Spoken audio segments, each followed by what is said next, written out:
yang beranggotakan saya sendiri Raka Rizaki Putra. Saya Afrika Galdi. Saya Firman Saputra. Saya Nur Soleha. Saya Dewi Persita. Saya Rizka Aprilia. Di sini kami mempresentasikan hasil dari kerja kelompok kami. Jadi, di sini saya akan menjelaskan tentang Perang Dunia Kedua. Saya akan menjelaskan secara singkat, yaitu adalah tahap awal munculnya kesadaran sebagai satu bangsa yang memiliki tujuan bersama. Pada Perang Dunia Kedua, yang tahun 1939 sampai 1945, terutama ketika Indonesia diduduki oleh Jepang pada tahun 1942 sampai 1945. Rasa nasionalisme Indonesia tumbuh semakin kuat karena penderitaan bersama dan kesempatan politik yang terbuka. Sini ada yang tahu penyebab munculnya nasionalisme?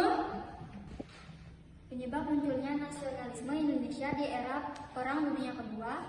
Yang pertama, Jepang menjanjikan kemerdekaan. Yang kedua, penderitaan masa pendudukan Jepang seperti kerja paksa Romusha, sensor ketat, kelaparan. Yang ketiga, organisasi bentukan Jepang seperti PETA, dan empat, terbukanya ruang politik. Kelima, kekalahan Jepang dalam Perang Dunia Kedua.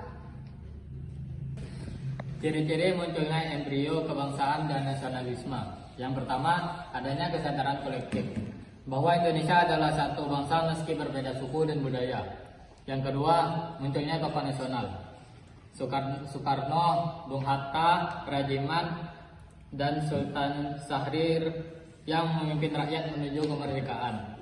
Yang ketiga, terbentuknya lembaga resmi yang membahas kemerdekaan, BPUPKI atau BPKI. Yang keempat, peningkatan semangat pemuda melalui latihan kemiliteran TETA yang kelak menjadi cikal bakal TNI. Yang kelima, munculnya simbol-simbol persatuan seperti lagu Indonesia Raya, bendera merah putih, dan Sumpah Pemuda. Fakta penting yang mendukung nasionalisme saat Perang Dunia Kedua.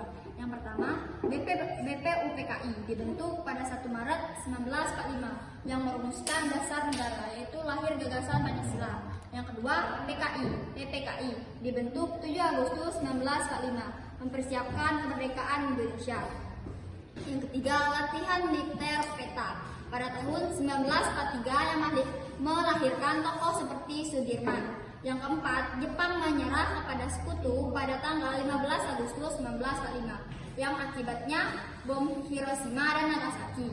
Yang kelima, proklamasi kemerdekaan Indonesia pada tanggal 17 Agustus 1945 yang menjadi hasil puncak dari embrio nasionalisme pada era Perang Dunia Kedua.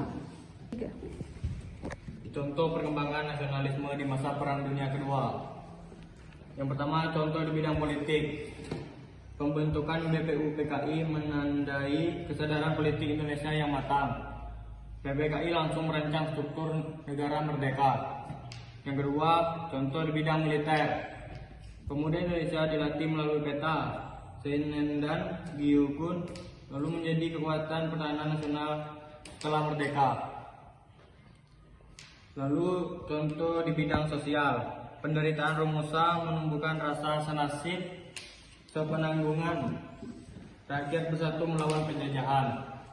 Dan yang terakhir, contoh di bidang ideologi, akhirnya Pancasila sebagai dasar negara dari sidang BPUPKI. Lalu dampak Perang Dunia Kedua bagi nasionalisme Indonesia. 1. Runtuhnya kolonialisme Belanda di Indonesia. 2. Berkembangnya elit nasionalis yang terorganisir dalam BPUPKI hingga PPKI.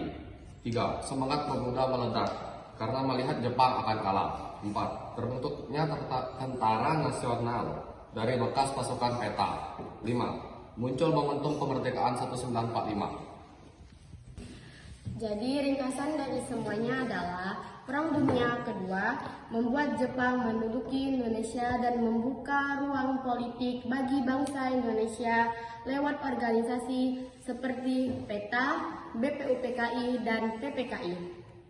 Walaupun rakyat merasa berat, kondisi itu justru menumbuhkan kesadaran nasional semangat persatuan, dan tekad kuat untuk merdeka.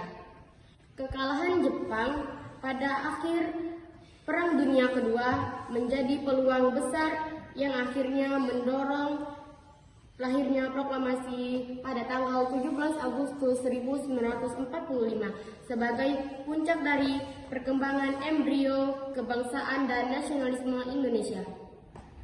Sekian dari video presentasi kami hari ini. Kami akhiri. Wassalamualaikum warahmatullahi wabarakatuh.